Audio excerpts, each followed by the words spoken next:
Times news channel देखे आप सभी दर्शकों का बहुत बहुत स्वागत है। मैं हूं रमनदीप कौर। इस वक्त की बड़ी खबर आ रही है प्रयागराज से। क्या है पूरा मामला, देखने के लिए बने रहिए हमारे साथ। संगम नगरी प्रयागराज में जहां भोजपुरी महोत्सव कार्यक्रम में मुख्य अतिथि के तौर पर शिरकत करने पहुंचे पूर्व केंद्रीय मंत्री बृजभूषण शरण सिंह ने कार्यक्रम के बाद जहां मीडिया से बात की तो अखिलेश यादव के बयान पर उन्होंने कहा कि वे उनका बयान है और वो उनकी सोच है बहराइच दंगे को लेकर बयान पर, और साथ ही उन्होंने दिल्ली में खिलाड़ियों के धरने प्रदर्शन पर भी बड़ा बयान दिया है। तो साथ ही आने वाले चुनाव को लेकर उन्होंने क्या कुछ कहा है और मुख्यमंत्री की कानून व्यवस्था के सवाल पर उन्होंने नो कमेंट बोलते हुए किनारा करते नजर आए और क्या कुछ कहा, आइए दिखाते हैं आपको। ये योगी जी जिस तरह से प्रदेश की कानून व्यवस्था चला रहे हैं, क्या लगता है कि किस तरह की चुनौती मिल रही है और विपक्ष को? No comment. योगी जी बिल्कुल। मोदी जी को लेकर क्या कहेंगे? मोदी जी को लेकर अच्छा है। अच्छा, ये बताइए कि कुश्ती संघ में संजय सिंह जी हैं, आपके भाई हैं, अनुज हैं, आगे जो है अब खिलाड़ियों के लिए क्या करने की योजना है? देखिए, ये बड़ा लंबा डिस्कशन है। खिलाड़ियों के लिए अच्छा काम हो रहा है। ये लोग धरने पर बैठे थे, ये बड़े छोटे स्वार्थ को लेकर के बैठे थे। इन्होंने खेल का बड़ा नुकसान कर दिया, उसकी भरपाई करने की हम लोग कोशिश कर रहे हैं। अच्छा, क्या 2027 विधानसभा चुनाव नहीं है, सीधे फिर 2029 में लोकसभा लड़ेंगे आप? नहीं, ये देखिए, चुनाव मैं 6 बार स्वयं सांसद रहा और मदद करके कई लोगों को सांसद बनाया, कई लोगों को विधायक बनाया, वो लोग मंत्री भी बने। अब चाह नहीं मैं सुरबाला के गहनों में गूथा जाऊं। अब भगवान ने जो भूमिका निश्चित की होगी वही भूमिका होगी। अच्छा, आज जो अंदाज आपका हम लोगों ने देखा कि आप अच्छा गीत भी गाते हैं, तो एक गीत के 2 लाइनें जरूर गुनगुनाएं। नहीं, देखिए, ये गीत अच्छी कविता, अच्छी किताब, अच्छी संगत से बहुत कुछ मिलता है। अच्छा, प्रयागराज की धरती जो धर्म अध्यात्म की धरती है, यहाँ से क्या संदेश है यहाँ प्रदेश को लेकर? ये धरती हमको बहुत प्रिय है, हमेशा प्रिय है, हमेशा प्रिय रही है। संदेश क्या है लोगों के लिए? अब सब आज माई का कार्यक्रम चल रहा है। अच्छा, आज आपने कहा है कि समस्या जो है वो सुलझ जाती है लेकिन किरदार बदल जाता है, क्या है ये मामला? अरे हो जाने दीजिए, हटाइए। अच्छा, उपचुनाव होने वाला है यूपी में, उस पर क्या कहेंगे जो 10 सीटों में उपचुनाव होगा? हैं? 10 सीटों में उपचुनाव आप बताइए, बेहतर जानते हैं आप। महाराष्ट्र में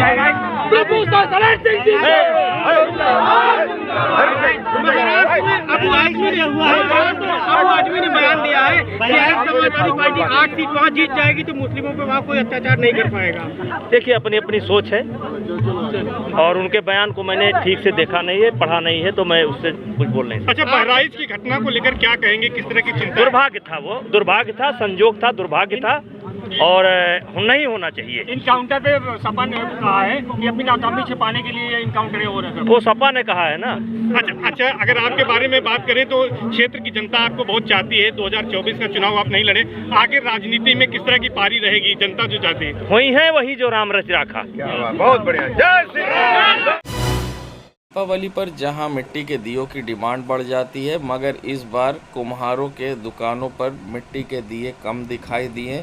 उनका कहना था कि जिस तरह से मिट्टी उन्हें मिलती थी मगर अभी मिट्टी नहीं मिल पा रही है और मिट्टी के दाम भी महंगे होते जा रहे हैं, जिससे उन्हें पड़ता नहीं पड़ रहा है और अभी वे खिलौने या फिर मूर्ति बना रहे हैं, मगर दिए तभी बना पाएंगे जब उन्हें मिट्टी मिलेगी। और ऐसे में यहाँ चाक भी बंद पड़ी दिखाई दी। चाक यहाँ पर कुम्हार चलाते नहीं दिखाई दिए, भले ही उन्हें इलेक्ट्रिक चाक मिली हो, मगर बिजली की समस्या और मिट्टी महंगी होने के कारण उनका काम पूरी तरह से नहीं चल पा रहा है और दिए नहीं बन पा रहे हैं। और दूसरी तरफ जहां प्रशासन कुंभ मेले को नो प्लास्टिक जोन बनाना चाहती है और मिट्टी के बर्तन का इस्तेमाल उसमें किया जाए, मगर ऐसे में मिट्टी ना मिल पाने के कारण बर्तन बनाने में अपने आप को असमर्थ बताते दिखे कुम्हार और मिट्टी के खिलौने ही बना रहे हैं। दीपावली को लेकर किस तरह की परेशानी का सामना करना पड़ रहा है और कुंभ में अपनी सहभागिता देने के लिए उन्होंने क्या कुछ कहा है, किस तरह से उन्हें मिट्टी मुहैया कराई जाए तो वे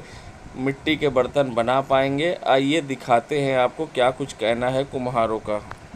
हम सोचते हैं कि मिट्टी हम लोग के फ्री थोड़ी मिला है, मिट्टी हमको लोग को मिल जाए तो हम बर्तन बनाना शुरू कर देंगे। अब जब मिट्टी के हमको नहीं मिलेगी तो कहाँ से हम बनाएंगे? मिट्टी कहीं से फ्री कर दें ना, मिट्टी दे देते हैं, बर्तन जरूर बनवाएंगे, ऐसी बात तो नहीं है।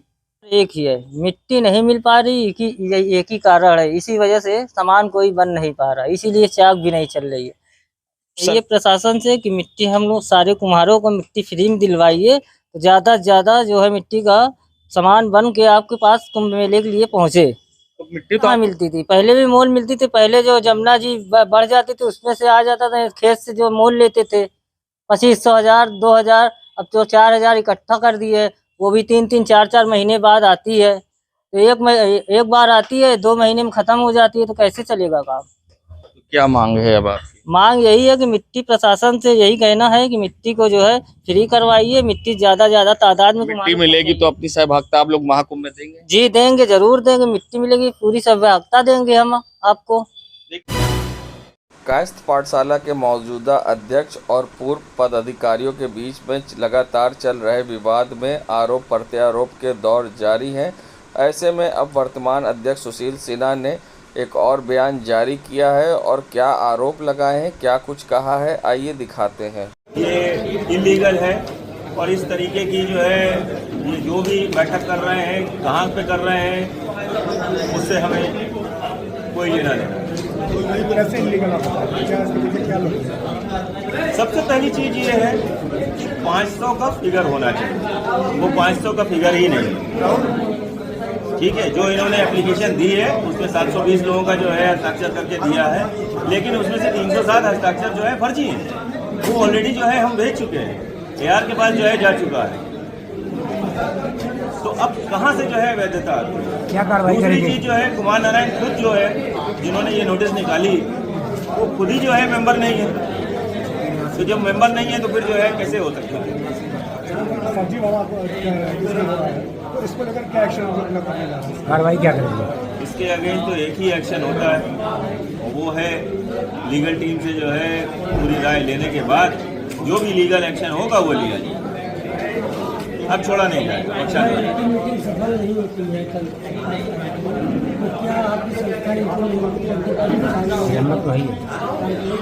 वो तो खुद ही निलंबित हैं, अब तो निष्कासन की बारी है। कैसे कॉल कर रहे हैं? कॉल ही नहीं कर सकते आप?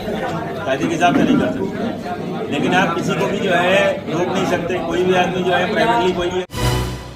बजाज फाइनेंस में काम करने वाले कर्मचारी अमित तिवारी ने जहां अब बजाज फाइनेंस के मैनेजर और असिस्टेंट ब्रांच मैनेजर पर गंभीर आरोप लगाए हैं। उसका कहना है कि वे एक थर्ड पार्टी कंपनी के द्वारा बजाज फाइनेंस में नौकरी करने गया था और जहां पर उसे नैनी के लिए रखा गया था, मगर बाद में उसे करेली ट्रांसफ़र किया गया और उससे टारगेट को लेकर अभद्रता की गई मैनेजर के द्वारा और अभद्र शब्दों का प्रयोग किया गया। जब उसने इसका विरोध किया तो उसे ब्रांच में बुलाकर उसके साथ मारपीट की गई और उसे भगा दिया गया और अब उसने सिविल लाइंस थाने में तहरीर दे के मदद की गुहार लगाई है। और क्या कुछ कहना है अमित कुमार तिवारी का गंभीर आरोप लगाते हुए, आइए दिखाते हैं आपको। सर हमको सर बजाज फाइनेंस में हम सर्विस करते हैं जो कि 10-5 दिन हुआ है। हमको यहाँ हमारी ज्वाइनिंग हुई तो हमको नैनी के लिए बोला गया। हमको 2 दिन आदित्य विजन, उसके बाद 2-3 दिन नैनी में, उसके बाद हमको ऑफिस बुलाया। ऑफिस बुलाने के बाद हमको बोले करेली जाओ। हम बोले सर करेली नहीं जा पाएंगे, हमारे पास गाड़ी नहीं है।